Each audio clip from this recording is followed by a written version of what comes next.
믿을 수 없는 일이 벌어졌습니다. 전 세계 최고의 음식이라 불리우는 프랑스 음식이 이제는 프랑스에서 점점 인기가 없어지고 있다고 합니다. 프랑스 사람들은 더 이상 예전처럼 코스 요리와 와인 전문점들이 장사가 안 되어 문을 닫고 있다고 합니다. 젊은 세대들이 먼저 움직이고 있다고 하네요. 파리 미식계를 뒤흔든 조용한 대혼돈 중심에는 한식이 있었다고 하는데요. 도대체 어떤 일이 있었던 것일까요? 오늘 사연 지금 시작해 보도록 하겠습니다. 안녕하세요. 제 이름은 로맹 베르나르예요. 제 이름을 걸고 파리에서 레스토랑을 운영하고 있어요. 저는 지금 제 레스토랑 라 메종드 로맹의 큰 창가에 서 있어요. 오늘도 테이블들은 비어 있었죠. 어제처럼, 그리고 그 전날처럼요. 매끄러운 나무 창틀 위로 손가락을 두드리며 빈 의자들을 바라보고 있었습니다. 20년 동안 사람들은 저를 파리 이 지역 최고의 셰프라고 불렀어요. 20년 동안 사람들은 제 음식을 먹기 위해 3개월이나 기다렸었죠. 하지만 지금 제 크고 아름다운 식당은 조용하고 텅 비어 있었습니다. 예약책은 프런트 데스크에 놓여 있었어요. 예전에는 제 요리를 맛보고 싶어하는 사람들의 이름과 전화번호로 가득 차 있었는데 지금은 빈 페이지가 많았죠. 이건 잠시일 뿐이라고 스스로에게 말하고 있었어요. 곧 사람들이 내 음식을 왜 좋아했는지 기억할 거라고요. 베르나르 씨. 피에르의 목소리가 고요함을 깨고 있었어요. 그는 15년 동안 주방에서 저희 조수로 일해왔죠. 저녁 식사 준비를 시작할까요? 오늘 밤에 몇 사람 안 올 거라는 걸 둘 다 알면서도 고개를 끄덕였어요. 조심스러운 손길로 흰색 셰프 앞치마를 허리에 묶고 있었죠. 20년 동안 매일 같은 방식으로 해왔던 일이었습니다. 주방에 있으면 안전함을 느꼈어요. 구리 냄비들이 벽에 가지런히 걸려 있었고 하얀 대리석 조리대는 손 아래 차갑게 느껴지고 있었습니다. 칼들은 작은 것부터 큰 것까지 완벽한 줄을 이루며 놓여 있었죠. 이 공간에서는 여전히 로맹 베르나르 프랑스 요리의 마스터였어요. 여기서 저는 오래된 요리법을 지키며 오고 가는 새로운 음식 트렌드로부터 보호하고 있었습니다. 레드 와인을 조금 따라 천천히 맛보고 있었어요. 좋은 음식은 시간이 필요해. 속삭였지만 제 말은 빈 레스토랑 벽에 부딪혀 공허하게 들리고 있었습니다. 냉장고를 열었어요. 안에는 아름다운 재료들이 저를 기다리고 있었죠. 작은 농장에서 온 버터, 오늘 아침에 딴 신선한 채소들, 바다 향이 나는 생선까지 제 손에서 이런 단순한 것들이 예술이 되곤 했어요. 늘 그렇게 믿어왔습니다. 하지만 이런 예술에 관심을 갖는 사람들이 점점 줄어들고 있었어요. 사람들은 빠르고 색다른 음식을 원했죠. 가장 새로운 것을 쫓고 있었습니다. 그들은 진정한 요리가 무엇인지 잊어버렸어요. 시계를 봤습니다. 저녁 식사 시작까지 2시간 남았어요. 차가운 물에 손을 씻고 있었죠. 그리고 양파를 다지기 시작했습니다. 칼은 수십 년 동안 해온 같은 리듬으로 움직이고 있었어요. 이것이 제 세계였죠. 제가 아는 것이었습니다. 하지만 작은 걱정이 가슴 속에 돌멩이처럼 자리 잡고 있었어요. 오늘 밤에 아무도 오지 않으면 어쩌지? 모두가 나를 잊어버렸다면? 20년간의 완벽한 요리가 더 이상 중요하지 않다면? 이런 생각들을 밀어내고 칼에, 재료에, 그리고 제가 외우고 있는 레시피에 집중하고 있었습니다. 이 어려운 시간은 지나갈 거라고 스스로에게 말했어요. 그래야만 했죠. 저는 이것 말고는 다른 어떤 것도 될 줄 몰랐으니까요. 로맹 베르나르, 프랑스 셰프, 전통의 대가. 창밖으로 파리는 변하고 있었어요. 하지만 제 주방에서는 시간이 멈춰 있었죠. 지금으로서는 그것이 안전하게 느껴졌습니다. 마치 집처럼요. 매일 아침 일주일 동안 제 식당 창문 밖에서 즐거운 목소리들이 들려오고 있었어요. 사람들이 이야기하고 웃으며 줄을 서서 기다리고 있었죠. 하지만 그 줄은 제 음식을 위한 것이 아니었어요. 바로 옆에 새로 생긴 작은 가게를 위한 것이었습니다. 아침 커피를 마시며 커튼 틈으로 살짝 밖을 내다보고 있었어요. 그 줄은 날이 갈수록 더 길어지고 있었습니다. 젊은 사람들, 나이 든 분들, 정장을 차려입은 직장인들까지 모두 참을성 있게 기다리고 있었어요. 그 가게는 작았고 단순한 나무 간판에는 소울박스라고 써 있었죠. 별로 특별할 것 없는 모습이었습니다. 저는 제 웨이터인 모리스에게 무슨 음식을 파는지 알아보라고 부탁했어요. 한국 음식이에요. 셰프님, 모리스가 돌아와서 말했습니다. 도시락이라는 런치박스를 팔고 있어요. 주인은 윤솜이라는 한국 여성이에요. 저는 놀라서 고개를 저었어요. 도시락이라고요?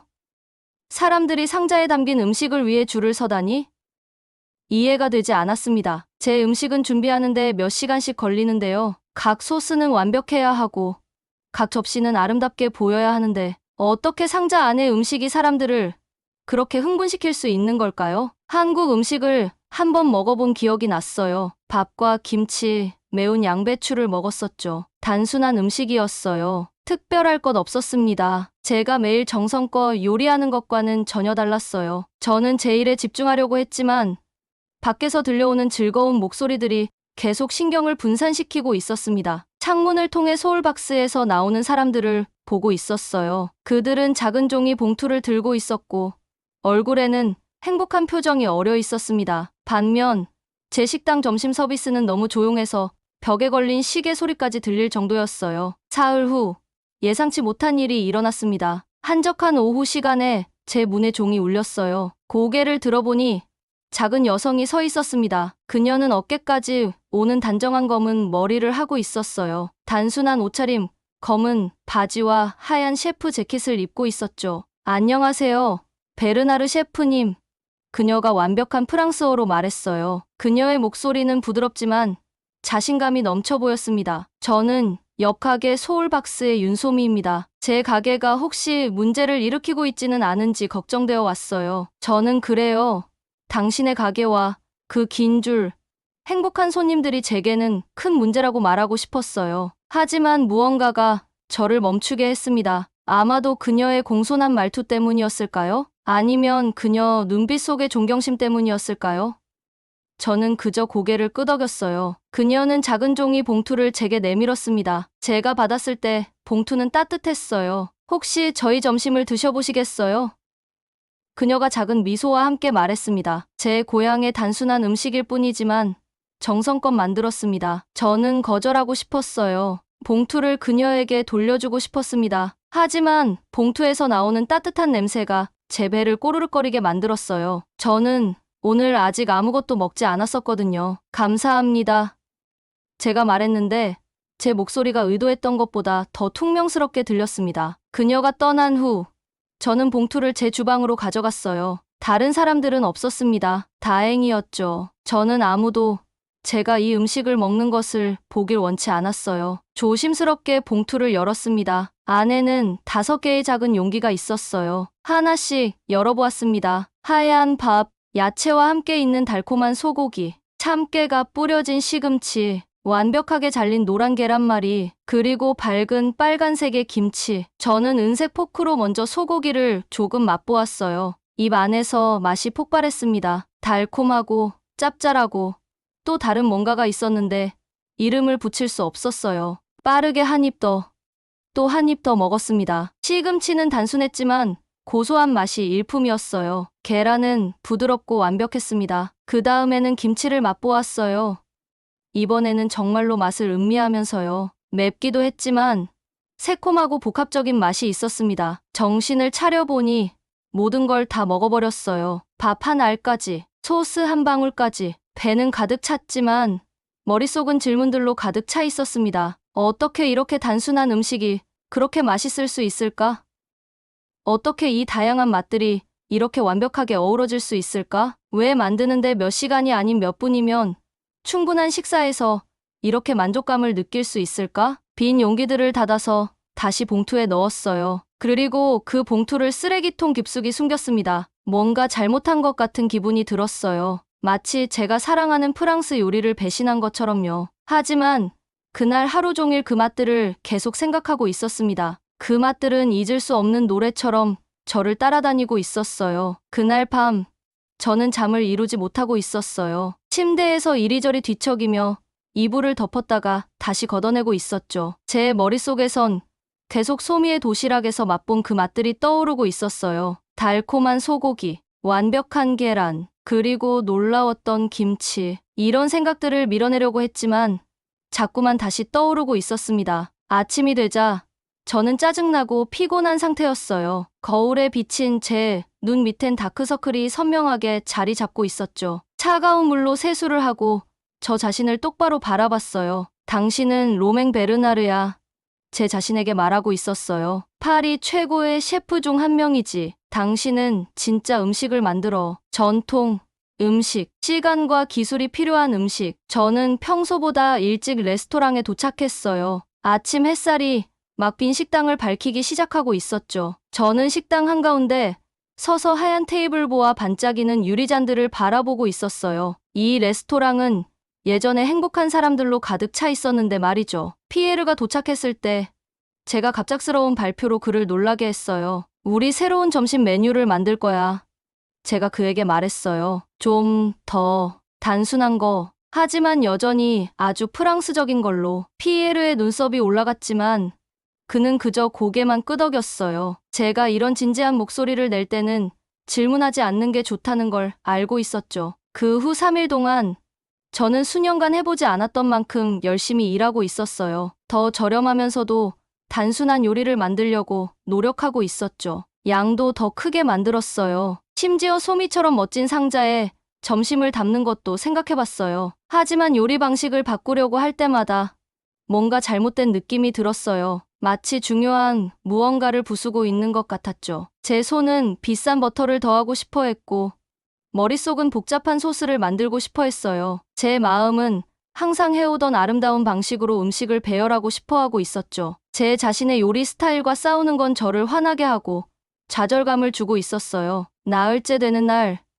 우리는 새로운 점심 메뉴를 제공해보기로 했어요. 몇몇 호기심 많은 사람들이 찾아왔죠. 그들은 조용히 먹었어요. 돈을 내고 떠났죠. 아무도 들뜬 표정이 아니었어요. 아무도 다시 오겠다는 약속을 하지 않았죠. 그러는 동안 소울박스 앞에 줄은 더욱 길어지고 있었어요. 창문에서 저는 소미가 따뜻한 미소로 각 손님을 맞이하는 모습을 지켜보고 있었죠. 그녀는 시간을 들여 자신의 음식에 대해 설명하고 있었어요. 한국 요리에 대해 이야기할 때 그녀의 눈은 빛나고 있었습니다. 어느 오후 저는 그녀의 줄에 유명한 음식 평론가가 서 있는 것을 봤어요. 자크 메르시에 지난달 제 레스토랑이 과거에 갇혀 있다고 말했던 바로 그 평론가였죠. 그는 소울박스에서 나오면서 큰 미소를 짓고 있었어요. 이미 걸어가면서 상자에서 음식을 먹고 있었습니다. 제 얼굴이 분노와 창피함으로 뜨거워졌어요. 저는 커튼을 닫고 제 주방으로 걸어갔습니다. 그날 밤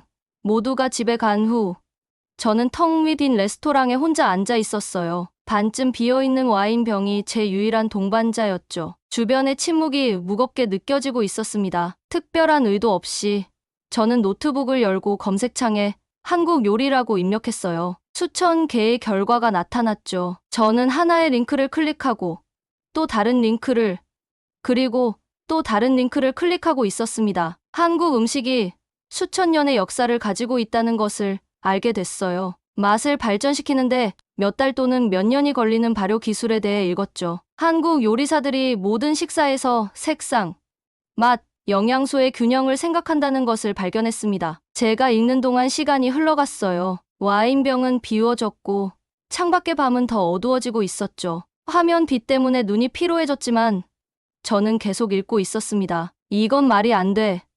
저는 혼잣말을 중얼거렸어요. 그냥 간단한 음식일 뿐이야. 패스트푸드. 하지만 제가 보는 사진들은 단순해 보이지 않았어요. 제가 읽는 레시피들은 쉬워 보이지 않았죠. 음식 뒤에 있는 철학은 깊고 사려 깊어 보였습니다. 다음 날 저는 바쁜 점심시간에 소울박스 맞은편에 서 있었어요. 마치 스파이처럼 나무 뒤에 숨어 있었죠. 맛있는 냄새가 공기를 통해 떠다니며 제 배를 꼬르륵거리게 만들고 있었습니다. 젊은 셰프들의 그룹, 상황이 달랐다면 제 주방에서 일할 수도 있었을 사람들, 이 소울박스에서 나왔어요. 그들은 맛, 기술, 프레젠테이션에 대해 흥분해서 이야기하고 있었습니다. 음식 평론가인 자크 메르시에가 다음으로 나왔어요. 그는 제가 알아보는 또 다른 평론가와 함께였죠. 그들은 둘 다 고개를 끄덕이며 휴대폰에 메모를 하고 있었습니다. 저는 제 나무 뒤에 머물러 있었어요. 자존심이 저를 가로막아 줄에 서지 못하게 하고 있었죠. 하지만 호기심은 제 안에 자라나기 시작한 씨앗을 심어두었고 그건 멈추지 않고 자라고 있었습니다. 사흘이 더 지나고 있었어요. 제 식당은 계속 조용했고 머릿속은 여러 질문들로 복잡하게 채워져 있었죠. 그러다 어느 날 아침, 저는 용기 있으면서도 무서운 일을 하고 있었어요. 손을 약간 떨면서 소울박스의 명함에 있는 번호로 전화를 걸고 있었죠. 소미 씨가 전화를 받았을 때 제 목소리는 작게 들리고 있었어요. 한국 요리에 대해 더 배우고 싶어요. 제가 조용히 말하고 있을 때 벽에 걸린 할아버지 사진이 실망스러운 눈으로 저를 바라보고 있는 것 같았어요. 마치 제가 배웠던 모든 프랑스 요리 선생님들이 제가 그들을 배신하는 소리를 듣고 있는 것 같았죠. 소미 씨는 놀랐지만 기뻐하는 목소리였어요. 그날 저녁 영업이 끝난 후에 그녀의 식당으로 와달라고 초대해 주셨죠. 하루 종일 저는 마치 첫 등교하는 아이처럼 긴장하고 있었어요. 밤이 되자 저는 옆 가게로 걸어갔어요. 소울박스의 조명은 어둑했고 문에는 영업 종료 표지가 걸려 있었죠. 제가 조용히 노크하자 소미 씨가 따뜻한 미소를 지으며 나타났어요. 안으로 들어가 보니 그녀의 작은 식당은 제 것과는 달랐어요. 테이블은 심플한 나무였고 의자들은 모두 똑같지 않았죠. 벽에는 한국의 풍경과 함께 식사하는 가족들의 컬러풀한 사진들이 걸려 있었어요. 소미 씨는 저를 뒤쪽에 있는 테이블로 안내했어요. 그곳에는 이미 다양한 색상의 작은 접시들이 놓여 있었죠. 빨강, 초록, 노랑, 하얀색, 갈색, 주황색 테이블이 마치 무지개처럼 보이고 있었어요. 이것이 한식이에요. 제가 앉자 소미 씨가 설명하고 있었어요. 전통 한국 식사죠. 여러 작은 반찬을 함께 먹는 방식이에요. 테이블 위에는 10개가 넘는 다양한 음식들이 놓여 있었어요. 책에서 본 것들도 있었죠. 김치, 밥, 국 같은 것들. 나머지는 처음 보는 것들이었어요. 소미 씨는 제 맞은편에 앉았어요. 그녀의 손이 우아하게 움직이며 각 요리를 가리키며 이름을 알려주고 있었죠. 불고기, 양념한 쇠고기예요. 잡채, 야채를 넣은 당면이고요. 김밥, 반말이죠. 된장찌개, 콩 페이스트로 만든 스튜예요. 그 이름들은 제 귀에 낯설게 들리고 있었지만 냄새는 제 입에 침이 고이게 만들고 있었어요. 한번 드셔보세요. 그녀가 먹으라고 손짓하고 있었어요. 저는 쇠젓가락을 집어들었어요. 프랑스 나이프와 포크를 다루는데 익숙한 제 손가락에는 낯선 느낌이었죠. 소미 씨는 제가 어려워하는 걸 알아채고 젓가락을 바르게 쥐는 법을 부드럽게 알려주고 있었어요. 저는 먼저 불고기를 맛보았어요. 쇠고기가 부드럽고 달콤했으며 과일 향이 살짝 느껴지고 있었죠. 다음으로 찌개를 한 숟가락 맛보았어요. 깊고 흙내음이 나면서 오래된 치즈를 연상시키는 좋은 의미의 맛이 나고 있었어요. 그러고 나서 소미 씨가 작은 김치 접시를 가리켰어요. 이건 특별한 거예요. 3년 동안 발효시켰거든요. 저는 작은 조각을 집어 먹었어요. 제 입 안에서 터지는 맛은 그녀의 도시락 속 김치와는 전혀 달랐어요. 이것은 더 깊고 더 복잡했죠. 새콤하고 맵고 달콤하고 감칠맛이 한꺼번에 느껴지고 있었어요. 시간이 만들어낸 맛을 느낄 수 있었죠. 어떻게? 제가 정말 의아해하며 물었어요. 생크림이나 버터, 긴조리 과정 없이 어떻게 이런 맛을 만들어내세요? 소미 씨는 미소 지었어요. 시간과 재료에 대한 존중이죠. 그녀가 간단히 말했어요. 모든 좋은 요리가 공유하는 것 아닌가요? 그녀의 말이 천둥처럼 저를 강타했어요. 그녀 말이 맞았어요. 프랑스 요리든 한국 요리든 훌륭한 요리는 음식을 존중하고 시간을 이해하는 데서 비롯되고 있었죠. 우리가 먹는 동안 소미 씨는 할머니에게 요리를 배웠던 이야기를 들려주고 있었어요. 그녀는 겨울을 위해 온 가족이 모여 수백 개의 배추를 준비했던 김장날에 대해 설명하고 있었죠. 의도하지 않았는데 저도 이야기를 나누기 시작했어요. 제가 처음으로 각 구운 빵 냄새를 사랑하게 된 할아버지의 빵집에 대해 말하고 있었죠. 요리학교 첫날 완벽한 오믈렛을 만들려고 할 때 손이 떨렸던 경험을 설명하고 있었어요. 몇 시간 동안 우리는 이야기하고 먹고 있었어요. 저는 모든 요리를 맛보며 재료와 기술에 대해 질문하고 있었죠. 어떤 맛은 금방 좋아하게 됐고 다른 것들은 낯설지만 흥미로웠어요. 모든 맛이 저를 생각하게 만들고 있었죠. 마침내 시계를 보니 자정이 지나 있었어요. 우리는 4시간 넘게 이야기를 나누고 있었던 거죠. 떠나려고 일어서자 뭔가 달라진 느낌이 들었어요. 마치 오랫동안 들고 다녔던 무거운 가방을 내려놓은 것처럼 가벼워진 기분이었죠. 수년 만에 처음으로 저는 선생님이 아니었어요. 새로운 것을 배우는 학생이었죠. 그리고 이상하게도 그게 좋은 느낌이었어요. 감사합니다.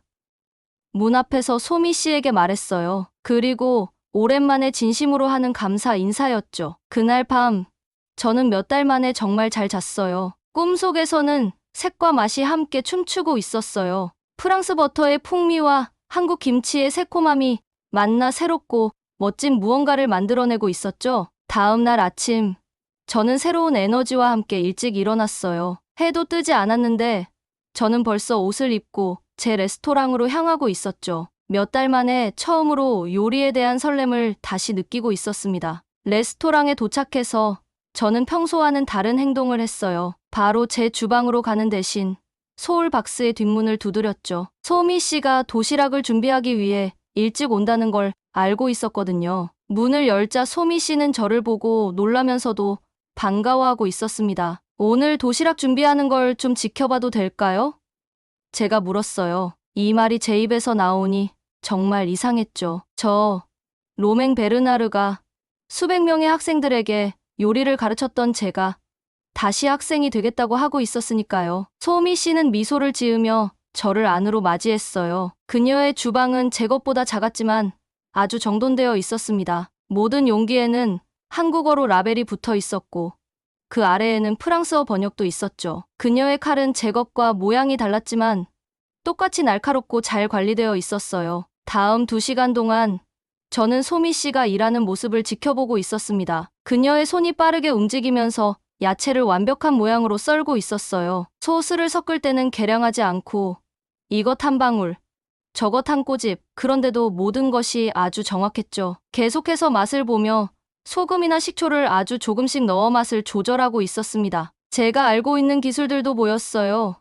도마를 깨끗하게 유지하는 방법, 칼에 베이지 않도록 손가락을 위치시키는 법, 열에 대한 세심한 주의 같은 것들이요. 하지만 제가 전혀 생각해보지 않은 새로운 기술들도 보고 있었습니다. 얇게 계란말이를 썰어내는 방법, 아삭함과 새콤한 맛을 더하기 위해 빠르게 야채를 절이는 방법, 각 용기의 색깔의 균형을 맞추는 세심함 같은 것들이었죠. 그 주 내내 매일 저는 지켜보고 배우기 위해 찾아갔어요. 때로는 소미 씨가 설명해주기도 했고 때로는 편안한 침묵 속에서 함께 일하기도 했습니다. 주말이 되자 소미 씨는 저에게 간단한 요리를 준비하는 것을 도와달라고 했어요. 그러던 어느 날 아침, 저는 새로운 재료들이 가득 담긴 가방을 들고 제 레스토랑 주방에 도착했습니다. 제가 꺼내는 것들을 보며 피에르의 눈이 커졌어요.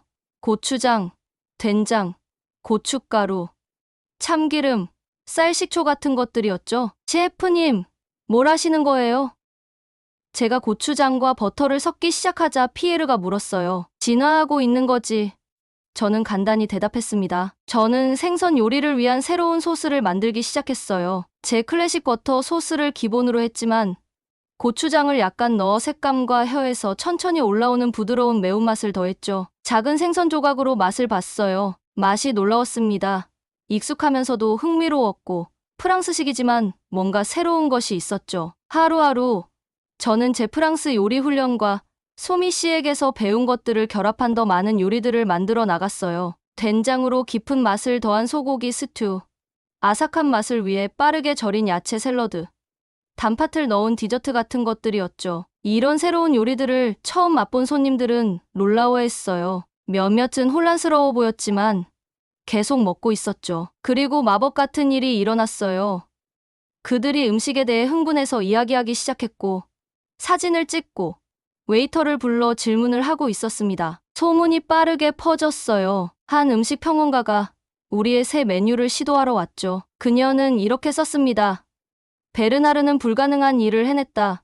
전통을 존중하면서도 혁신을 받아들였다. 그의 레스토랑이 다시 태어났다. 곧 우리는 다시 대기자 명단이 생겼어요. 젊은 사람들, 나이 든 사람들, 관광객들, 현지인들 모두가 우리 음식을 맛보고 싶어 했죠. 어느 저녁, 제 식당은 완전히 가득 찼어요. 행복한 대화와 잔이 부딪히는 소리가 다시 공기를 채우고 있었습니다. 그날 밤 저는 소미 씨를 제 레스토랑에 저녁 식사에 초대했어요. 제가 가장 최근에 만든 창작물을 대접했죠.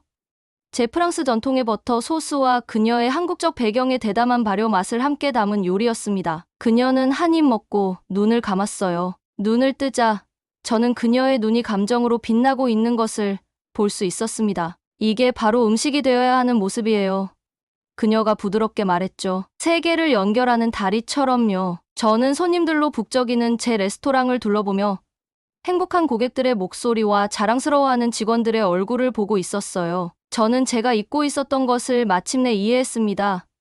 요리는 결코 진화를 멈추지 않는다는 것을요. 전통은 엄격한 규칙이 아니라 음식을 통해 문화를 나누는 정신 속에 살아있다는 것을요. 그날 저녁, 모든 손님들이 떠난 후 소미 씨와 저는 우리 레스토랑 사이의 작은 골목에 서 있었습니다. 우리는 특별한 저녁 행사를 함께 계획하기 시작했어요. 몇 주 전만 해도 저에게는 불가능해 보였을 프랑스 한국 퓨전 요리들이었죠. 저녁 공기에는 제 주방에서 나오는 허브 냄새와 그녀의 주방에서 나오는 향신료 냄새가 섞여 있었어요. 이 다른 향기들은 서로 싸우지 않았습니다. 그들은 바람 속에서 함께 춤을 추며 새롭고 멋진 무언가를 만들어내고 있었죠. 마치 우리의 요리 전통처럼요. 제 레스토랑과 제 마음에 새로운 생명을 준 예상치 못했던 우정처럼 말이에요. 재밌게 보셨나요? 여러분의 좋아요와 구독은 더 좋은 K 콘텐츠를 만드는 힘이 됩니다. 댓글로도 여러분의 생각을 꼭 들려주세요. 좋아요와 구독 부탁드립니다. 그럼 다음 영상에서 또 뵐게요.